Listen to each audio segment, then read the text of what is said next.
प्रदेश सरकार ने हमारी पेंशन बहाल की है, जिसके लिए हम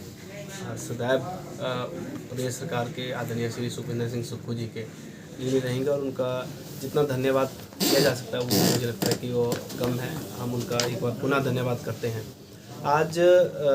हम यहाँ उपायुक्त महोदय जो हमारे मंडी में श्री अपूर्व देवगन जी आए हैं, उनका हमने वेलकम भी किया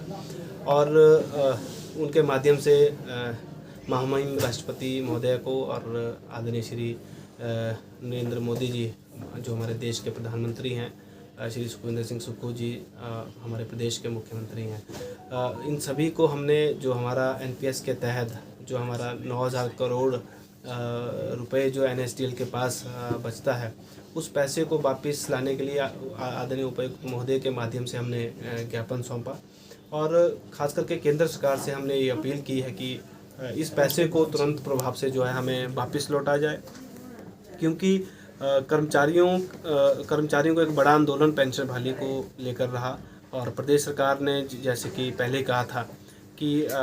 आते ही हम जो है कि पेंशन बहाल करेंगे, तो प्रदेश सरकार ने हमारी पेंशन भी बहाल की है। लेकिन अभी जो है हमारा जो पैसा एनएसडीएल के पास है, जो केंद्र सरकार के अधीन पीएफआरडीए और एनएसडीएल है, वहाँ पे जो हमारा पैसा है उस पैसे को केंद्र सरकार जो है हमारे वापस नहीं कर रही है। तो माननीय मुख्यमंत्री महोदय से भी हमने पीछे मुलाकात की थी, बहुत सारे जो मंत्रीगण हैं उनसे भी हमने मुलाकात की थी। सभी का यही मानना था कि जो है कैबिनेट में भी इस विषय को लेकर चर्चा हुई है और प्रदेश सरकार ने भी जो है हमारे जो प्रधानमंत्री महोदय या ये कह सकते हैं कि हमारे देश की जो सरकार है उनको इस विषय के ऊपर लिखा था, लेकिन अभी तक इस बारे में कोई जवाब जो है हमारे जो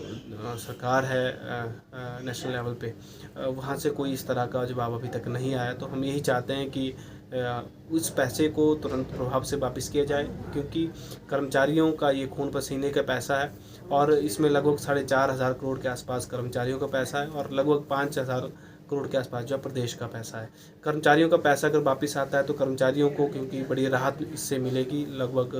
मैं अपनी बात करूं तो मेरा लगभग 8 से 10 लाख रुपए जो है वहां पर एनएसडीएल के पास है। ऐसे ही हमारे और साथियों का पैसा जो है वहां पर किसी का 15 लाख भी है, किसी का 20 भी है,